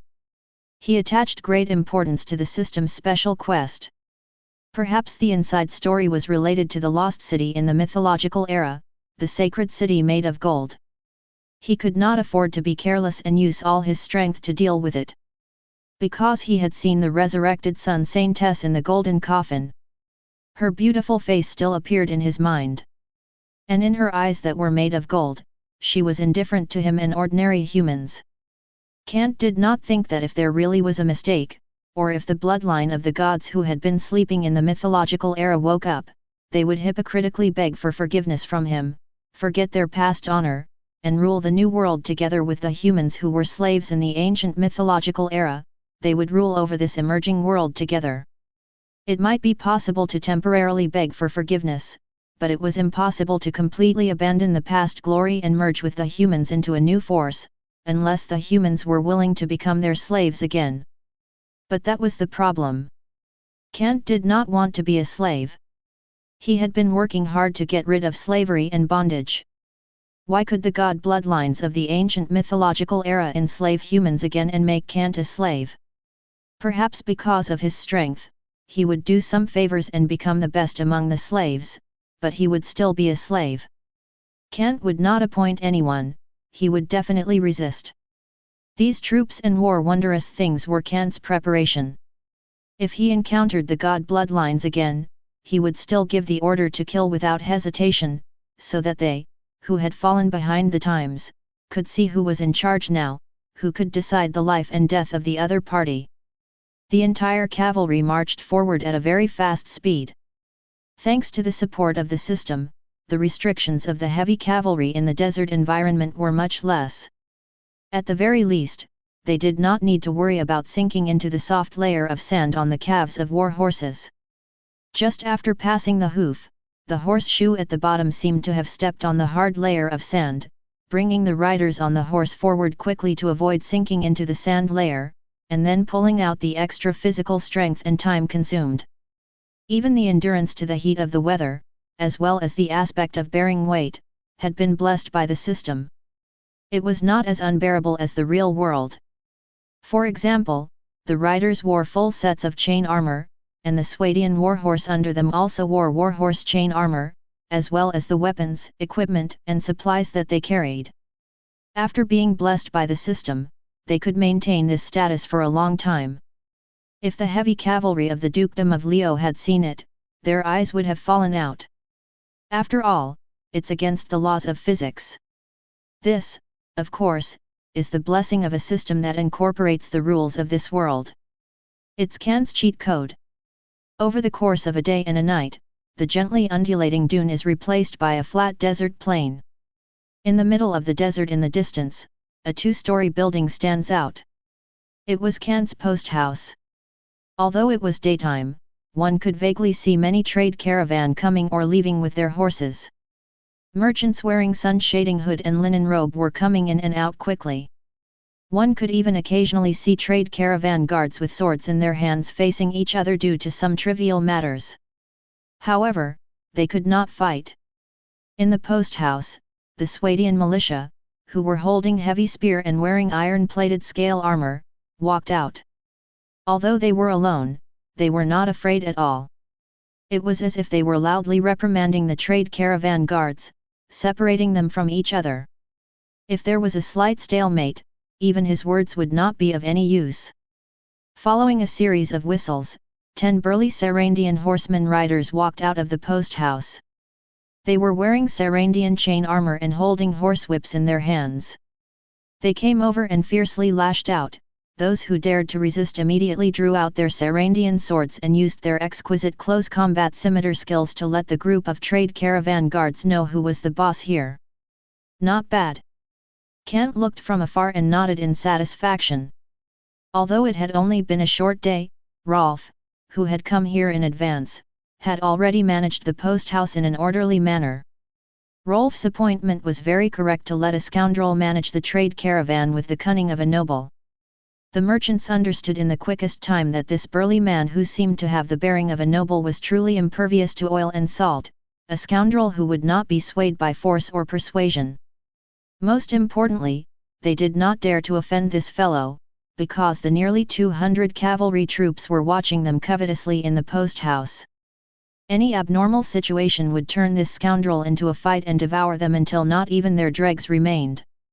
They believed that this fellow would dare to slaughter their trade caravan and snatch away the great silver coins they brought. One could tell just by looking at that lawless bandit's temperament. My lord. Just as Kant was looking at the post house in the distance, the heavy cavalry beside him reminded him, someone is coming. Kant turned his head. Not far behind the dune, 5 desert bandits were rushing over. When they saw the flag fluttering in the wind and the red-bottomed golden lion, they hurriedly dismounted. They half knelt on the ground and bowed respectfully. My lord, it is a great surprise to see you here. Chapter 228, The Impact of the Sandstorm. Get up. Kant sat on the horse and stretched out his hand. There's no need for so many formalities. These were all trustworthy light cavalry soldiers. At the same time, Kant's eyes swept over their bodies. The outer linen robe and the leather armor inside were all dirty. There were even grains of sand in their hair. They looked like they were worn out from travel. Kant could not help but frown slightly. He asked, "The sandstorm has continued until here?" "Yes." The desert bandits nodded with lingering fear. "It has continued for an entire night. It only ended in the morning." "How are the losses of the post house?" Kant asked with a frown. "It's worth rejoicing. Before the sandstorm arrived, we all returned to the post house and blocked the doors and windows with wooden planks and blankets. There were no losses," the desert bandits replied. "That's good." Kant nodded. The desert bandits were all Sarandian, and they were also a race in the desert. They knew how to deal with the terrifying sandstorm in the desert. However, these desert bandits still shrugged their shoulders. Some of them gloated and said, "Those spy trade caravan that came to our post house to inquire about the situation suffered heavy losses. Originally, there were more than 40 trade caravans, but after the sandstorm, there were still more than 30. Other trade caravans that dared to go deep into the desert, or did not have dune to hide, were probably buried alive in the sand." "That's right, they did suffer heavy losses." The other desert bandits added, "It's said that the patrol team heading south in the early morning saved more than 30 lucky survivors in the sand, but they found even more corpses." "That's right." Kant nodded. The strong wind swept across the desert, carrying countless grains of sand and flying at high speed. It could be said to be terrifying. Even those who were prepared would not be able to survive the sandstorm in the open desert, not to mention these unprepared merchants from the dukedom of Leo. The heavy losses were only for everyone. Some unlucky fellows were probably completely annihilated in this violent sandstorm. This is really bad news. Kant shook his head and casually said. This was out of pity for the fragile lives. But beside them, the 7 mage apprentices lowered their heads and looked even more ashamed. The reason why this terrifying sandstorm appeared was not because they were not skilled enough. They clearly had not reached the stage where they could completely master this kind of advanced magic experiment, yet they wanted to display their knowledge in front of the Lord Kant. In the end, the consequences were so terrible that it made them feel ashamed and guilty. It was not because they felt guilty for burying the trade caravan, but because they felt guilty for causing trouble for the Lord of Kant. They were loyal to Kant, and they did not have the slightest bit of pity for the other natives of this world. Scholars were sometimes cold and cruel, not to mention mages who had mastered the mysteries of the world. Let's continue. Kant gently knocked on the horse's belly, indicating for his warhorse to move forward. But the direction was not the post house. My lord, aren't you going to the post house to rest? The desert bandits were a little surprised. They quickly comforted him. The sandstorm has just passed, and there is still wind now. I don't know if it will still appear. For safety reasons, you should go to the post house and stay for a while. Wait for the wind to stop and make sure that the weather is normal before you set off. No, there might not be another sandstorm in the near future. Kant shook his head and rejected their suggestion.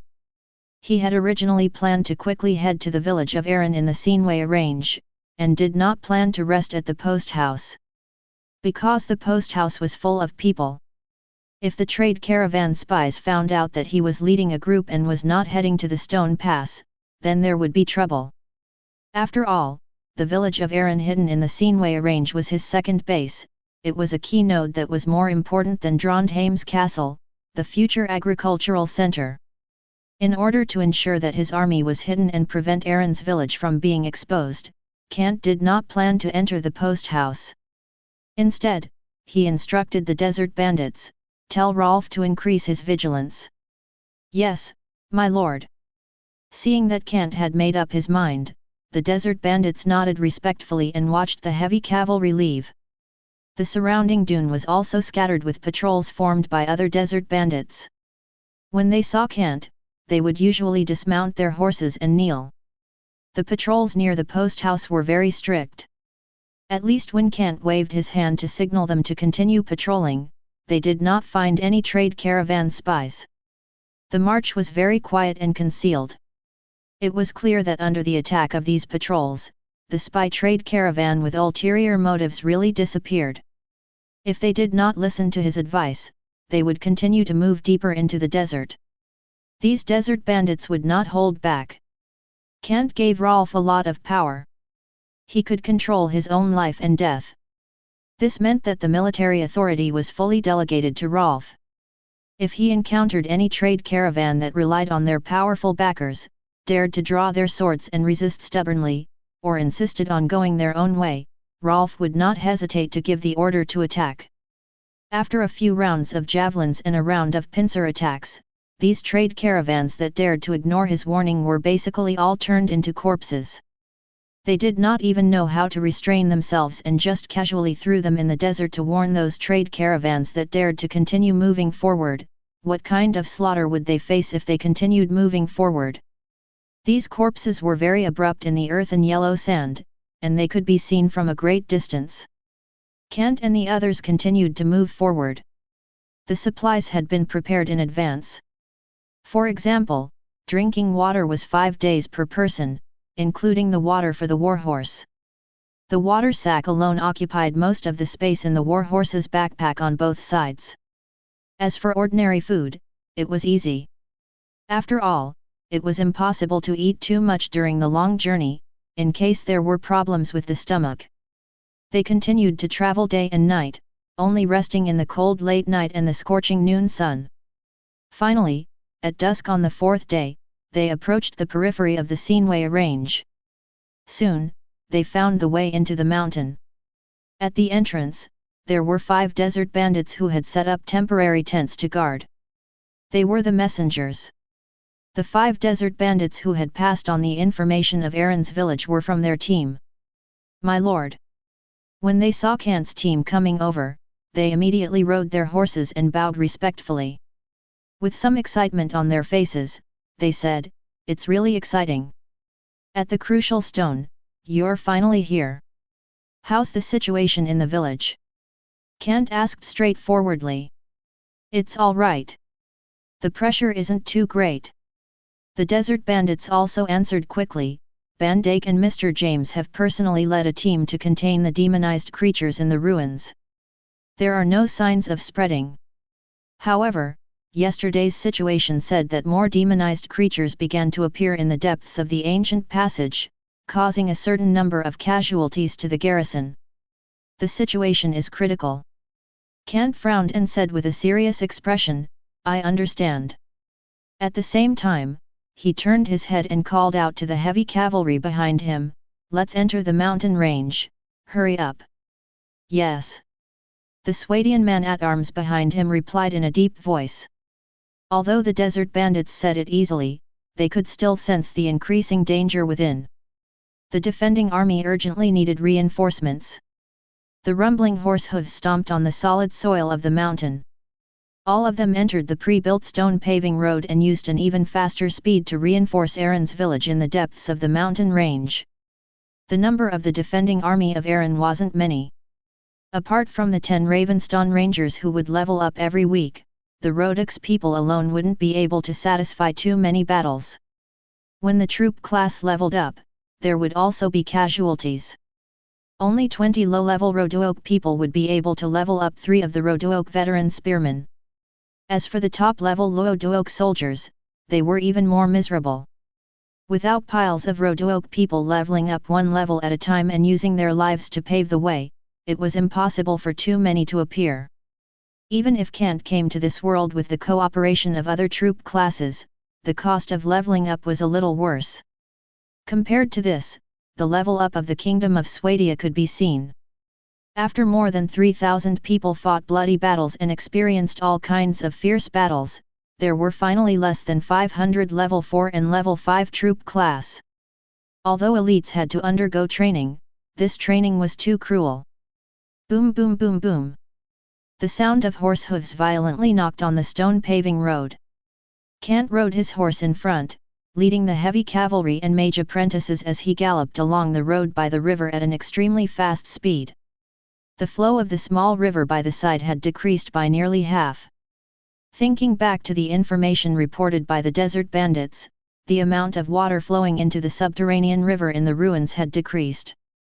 Thus, the ancient passage built in the mythological era had appeared, thus understanding the reason for the decrease in the amount of water in the small river. However, Kant was also slightly glad that the small-scale fish farm was not built here. If it was built here, it was estimated that as the amount of water decreased, a large number of fish flocks raised in the fish farm would die. The spring or lake that he won from the lottery was still useful. Simply relying on the nature of this world was too random, and mistakes might occur. In the future, Aaron Village would be the center of agriculture, farming, and aquaculture. They could not be careless. Soon, they arrived at the bottom of the mountain. The water that was originally gushing out from the cracks in the mountain like a fountain had lost its former glory. Only a small amount of water was still gushing out, barely forming a small pond in this area. However, it could not even maintain the pond at that time. The water volume dropped quite quickly. In the watchtower at the 4 corners of the city wall, the patrolling Ravenstone Rangers had already noticed Kant's arrival.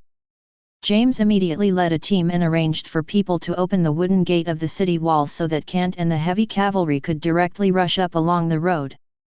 Hoo! Kant rode his horse to the peak of the mountain and pulled the reins, signaling for his warhorse to stop moving forward. He scanned the council hall and the 20 houses, the mill buildings, and the busy civilians, and said to James, who was walking by, with satisfaction, "Well done. The village looks good." Chapter 229, The Army of Aaron Village. Everything in the village is normal, but in the ruins at the bottom of the village, we found a new ancient passage. "There are a lot of dangers and troubles there," James nodded and said. He looked troubled. He continued to report to Kant, "A large number of demonized creatures are breeding in the depths of the village and forming an attack group to launch a surprise attack on us. The situation is more serious now." After Mr. Bandits arrived, he personally led the army to suppress the demonized creatures and barely blocked the attack. Barely. Kant noticed the keywords in James's words. "Yes, Lord Kant. The number of demonized creatures is increasing, and the attack is also becoming fiercer." James's tone was solemn. "Since yesterday, the demonized creatures in the ancient passage have appeared in groups. So far, the Swadian sergeant and the sniper crossbowman at the front have all been killed." "What?" Kant was shocked. Then, he looked at James and said in a low voice, "Are you kidding me? These were the top combat strength of level 5. Even if the troop class of the Kingdom of Swadia was not the strongest among the infantry and crossbowmen, how could all the infantry and crossbowmen equipped with the best armor suddenly be killed?" Kant was extremely serious. "Tell me what happened." "Yes, Lord Kant." James's face was solemn. He reported, "Just as the backflow of the underground river decreased and the ancient passage was discovered through the gap in the mountain, the magic creatures hidden in it took the opportunity to launch an attack. Swadian sergeant and the sniper crossbowman used their lives to resist the attack of the magic creatures, so all of them died in the battle. No one survived." After pausing for a moment, James said in a deep voice, "Their deaths have provided us with the necessary time to mobilize our follow-up troops. That's why we were able to stop the demonic creatures from attacking the ruins at the last moment." "That's right." Kant nodded, his expression softened. "They are all brave warriors." "That's right, they are brave warriors." James nodded in agreement. The Swadian sergeant and sniper crossbowmen that Kant had sent here were the only level 5 troop class, but there were less than 30 of them. Facing the attacks of hundreds of night-level demonized creatures, they were able to hold on until reinforcements arrived before they were completely wiped out. This was enough to show that these Swadian troop class had a valiant spirit that was close to that of a stubborn rock. The demonized creatures that James had mentioned were truly demonized creatures. It had the combat strength of a knight. Ordinary infantrymen could not fight against it at all. They could only kill it through the cooperation of a level 4 troop class and a level 5 troop class. Once the advantage in numbers was formed, even a small number of level 5 elites would be killed. For example, in this battle, 13 Swadian sergeant and 10 Swadian sniper crossbowmen were completely wiped out. How did the battle situation become so grim? Kant frowned and turned his head to look in the direction of the evil cave. Just inside the city wall, Rodux, the veteran lance operator, and the Ravenstone ranger were sitting there resting. There were visible traces of blood on their armor. As for the pile of linen jackets that had been taken off, they had been dyed a large dark red. Obviously, they were soldiers who had been replaced in the cave ruins. Half an hour before you arrived, the demonized creatures had just launched a wave of attacks. James said solemnly, "It was during this wave of attacks that 6 of Rodux's senior spearmen were killed. If it weren't for the Ravenstone Rangers who used their two-handed great swords to engage in close combat, the demonized creatures in the entire ancient passage would have almost broken through the line of defense formed by the infantrymen and charged out." "You didn't recruit any extra troops?" Kant frowned and asked. "Yes, I did." James nodded and replied, "I recruited 200 Rodux, but my main mission is to clean up the battlefield and transport supplies. The main battlefield is still a small number of veteran infantrymen, as well as the rangers in Ravenstone." "Well done."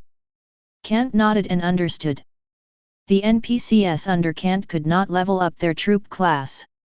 In other words, due to the limitations of the system, if they wanted to level up their troop class, they had to be determined by Kant himself. Otherwise, even if Kant gave full authority to an NPC, they would not be able to level up their troop class due to the limitations of the system. This was a restriction of the system's rules. It was directly locked as a core function, it was not a non-core function that allowed NPCs to build villages and buildings. Only Kant could use it. Kant already knew about the system's restrictions. Thus, he was not surprised. "I'll go to the ruins to take a look myself later." Kant warned James in a deep voice, "This village must not yield to those demonized creatures. Even if we do our best, we must defend this village. This is related to our future." "I will do my best." James nodded solemnly. "Yes." Kant patted his shoulder, his expression equally solemn. This was related to the future development route. Aaron's village must not be lost. Otherwise, it would be too difficult for the castle of Trondheim in the Oasis lookout to support itself. The impact on the future would be quite far-reaching. Entering the council hall. The village-level council hall looked extremely simple and crude. Kant did not care as he sat on the main seat. The hardships he had suffered were still in his mind. His hard work was still fresh in his memory, but Kant did not care. The key now was to level up the troop class. A data box appeared in his eyes. Kant's mind contacted the system in his mind and directly gave an order: open the village's troop class interface. Upgradable troop class, Rodux, veteran spearman times 40 people. Cost 80 dinar per person, level up to Sergeant Rodux. Upgradable troop class, Rodux, veteran crossbowman times 20 people. Cost 80 dinar per person, level up to Rodux, sniper crossbowman. Upgradable troop class, Ravenstone ranger times 40 people. Cost 80 dinar per person, level up to Raventon ranger. Upgradable troop class, Rodux x 200 people. Cost 10 dinar per person, level up to Rodux proficient spear wielder. Level up if experience points overflowed. The interface of troop class appeared on his retina. As Kant had expected, after the tragic battle situation in recent days, these original level 4 troop class could all be upgraded to become a stronger level up 5 troop class. Even the 200 Rodux recruited by James showed that their experience points were overflowing, and they could be upgraded continuously. The battle was fierce. Kant's face was solemn. He could see the madness of the demonized creatures from the experience points of these troop class. It was not only the inferior version of the demonized wolves. Even the genuine demonized black bears, demonized lions, and demonized wolves appeared in the ancient passage, launching wave after wave of attacks. They were almost unafraid of death, and every battle was quite fierce. The most fortunate thing was that there were no vicious demonized creatures. Otherwise, it would be difficult to deal with these demonized creatures with the formation of 40 senior spear wielders from Rodux and the continuous rain of arrows from the Ravenstone Rangers at the rear. As long as the formation was slightly torn open by the vicious demonized creatures, it would definitely be devoured by the hundreds of ordinary demonized creatures at the back with an absolute advantage in numbers. However, Kant also felt a sense of crisis in his heart. Back then, he had only encountered a fake version of the demonized wolf pack in the ruins. But now, the ones that appeared in the ancient passage were actually ordinary demonized creatures. The ferocious demonized creatures might really appear next. Those were terrifying creatures that were far beyond the knight class and had already grasped extraordinary strength. Only Grand Knights who also grasped extraordinary strength could deal with them. Even if Kant wanted to fight them head-on, there was no strongest enemy that troop class could face head-on. Although a level 5 Swadian Knight was strong, Kant was not sure that a one-on-one PK would be able to defeat a beast-type demonized creature. After all, the Swadian Knight was the strongest in a group battle. Don't think so much. Kant shook his head and communicated with the system in his mind. He said in a deep voice, "All troop class, proceed to level up immediately." Ding system prompt. All level up costs 14,000 dinar. Yes/no? Level up? Remark, Rodix upgrade spear player level up to 2000 dinar, follow-up upgrade skilled spear player level up to 4000 dinar, this fee is included. Level up. Kant confirmed the option to level up. The data stream instantly spread along with his thoughts. The turbulent data stream rushed out of the council hall and directly engulfed all the troop class outside. The promotion ended in just a few seconds. Kant opened his eyes slightly and stood up from his chair. He turned to James, who was still waiting for his orders, and said, "Stay here. I will lead a team into the ruins to investigate. What exactly is that so-called ancient passage? Lord Kant, please pay attention to your safety." James reminded him solemnly, "According to the people in Riverstone, there is darkness inside." "I understand." Kant nodded. But he was fearless. Darkness? During the collapse of the ground, Kant had been shot to death by the Ravenstone Rangers. They seemed to be female demons. Even if there was some darkness, he did not believe that they would be able to withstand the sudden increase in the quality of the reinforcements. They could withstand the damage of swords, bows, and arrows. They could withstand the slaughter of their bodies being destroyed.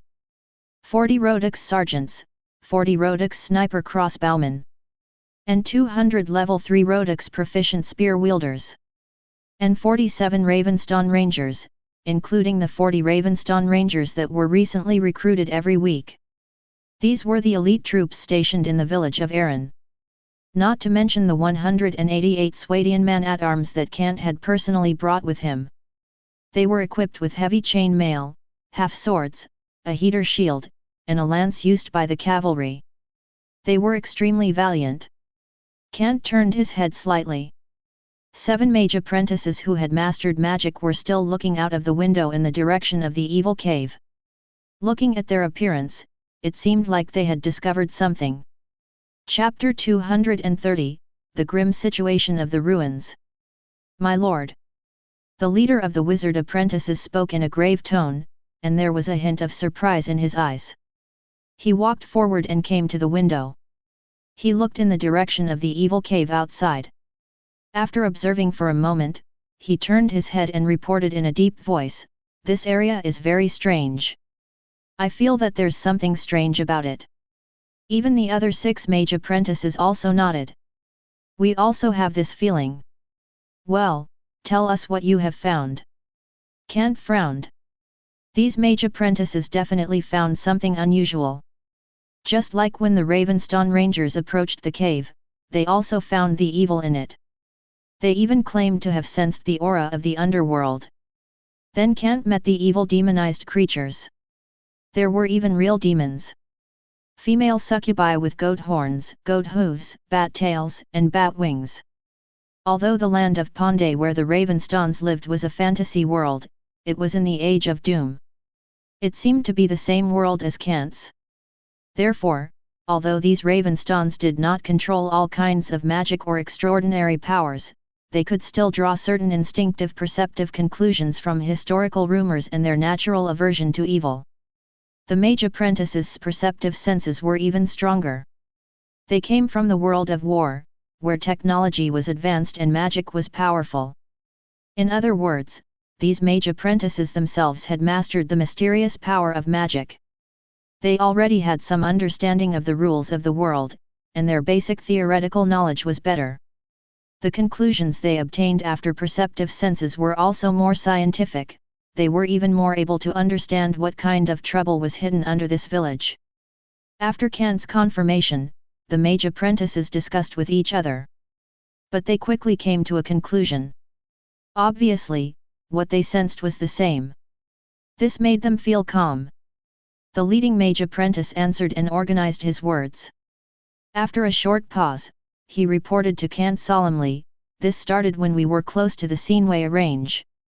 At that time, we had already sensed that the elemental energy in this mountain range was somewhat unstable. I have no concept of magic." Kant frowned and reminded the mage apprentice, "Put it simply."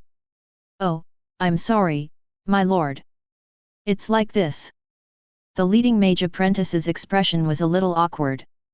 He immediately changed the academic report and explained in the usual language, it is the positive energy that represents justice, and the negative energy that represents evil that creates conflict and conflict.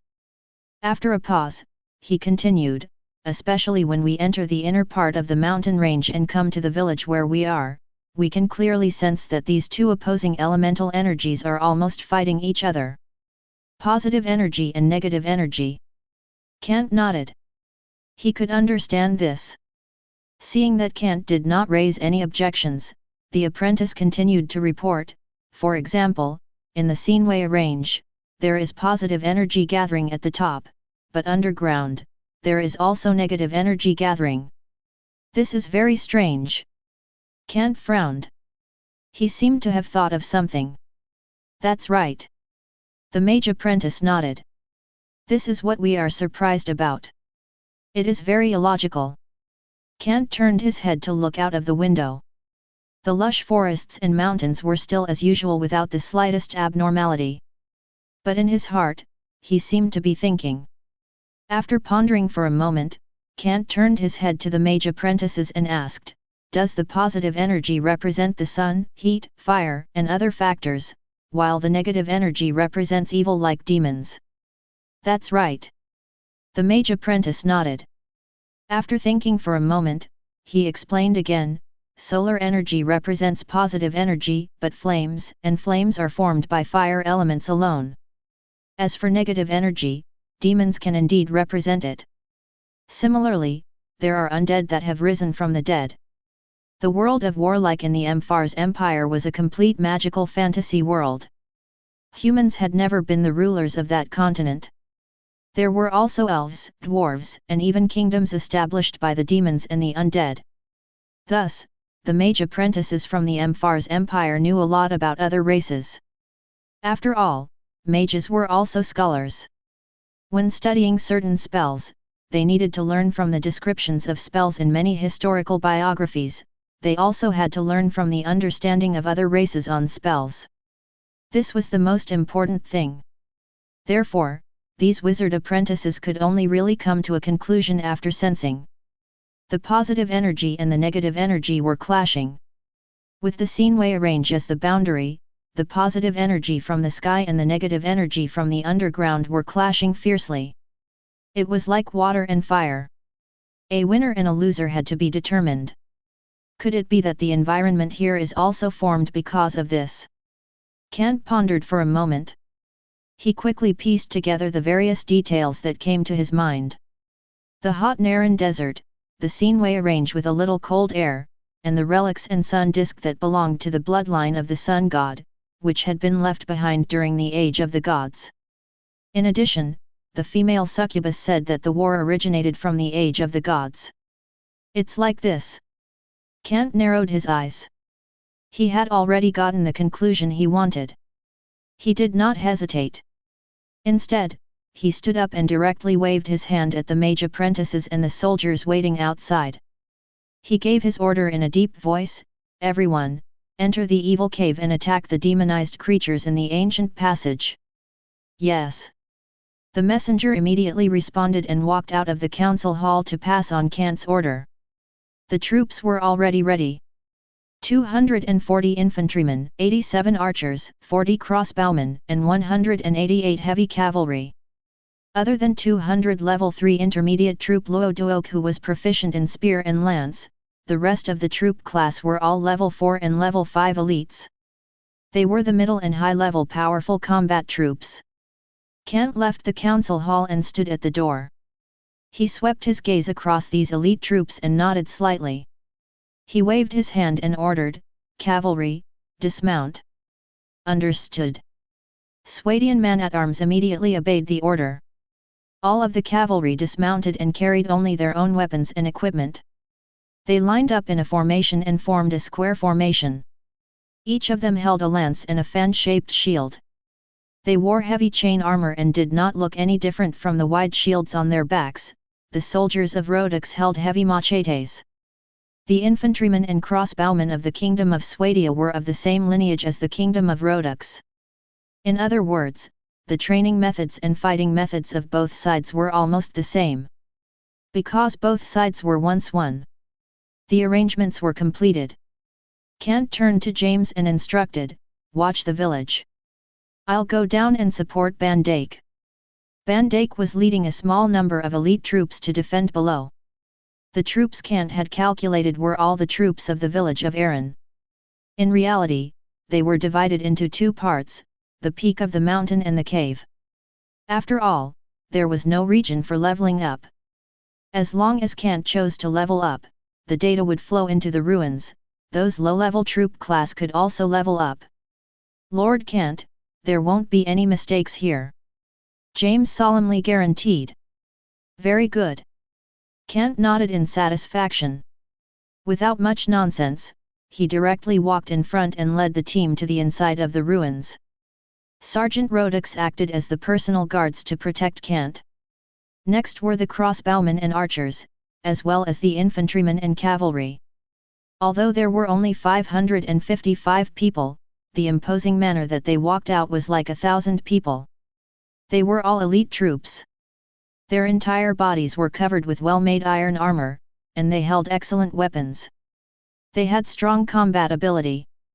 Even Rodix's skilled spear wielders wore mail armor. As they walked, everyone's bodies emitted a faint clattering sound. This was the sound of mail armor colliding.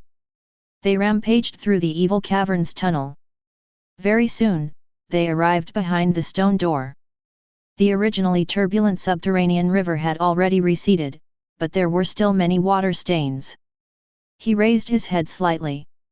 The sun disk was still emitting a dim light on the stone platform. Kant narrowed his eyes.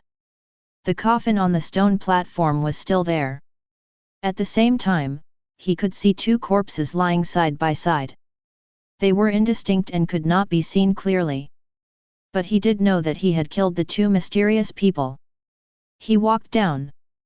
The entire stone platform was somewhat slippery because it was soaked in the water of the subterranean river. However, in front of him, there was a 20-meter deep depression under the stone platform. The sound of water rushing was still coming from it. It was quite deafening, as if it was the mouth of a river. "Lord Kant." Bandits walked over from not far away. When he saw Kant and the elite troops walking out quickly behind him, his face was filled with excitement. "You came just in time. We urgently need support now.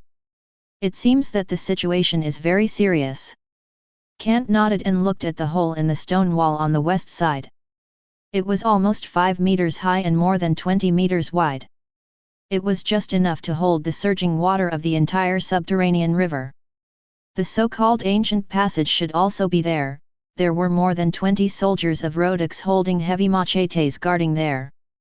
"It's very serious." Bandits smiled bitterly. The time for those demonized creatures to attack is getting shorter and shorter. The intensity of their attacks is also getting crazier and crazier. It had not been 2 days since Bandits arrived here. However, the demonized creatures that he encountered were crazier than before. Half an hour ago, there was an even crazier attack. All the soldiers had to work hard to defeat those demonized creatures.